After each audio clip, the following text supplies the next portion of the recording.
नमस्कार दोस्तों, मैं हूं वंदना यादव। स्वागत करती हूं अपने YouTube चैनल पे आप सभी का। और गाइज मैं आज एक कहावत नाच की सुनाने जा रही हूं। अगर पसंद आए तो लाइक, सब्सक्राइब और शेयर करना और कमेंट में बताना कि ये गीत कैसा लगा।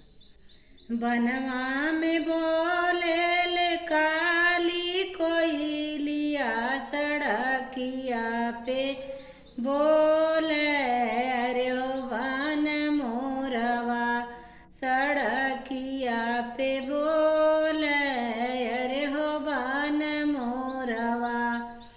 मचिया जे बाई टेली माइया बढ़ई तिन, अरे मोरे माई हो दे तू हमारो गवनवा, अरे मोरे माई हो दे तू हमारो गवनवा।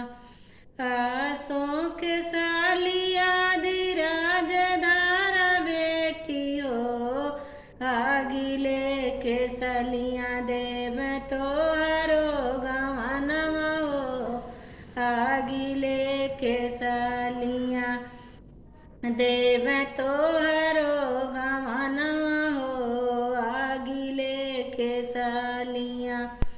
आगिया लगई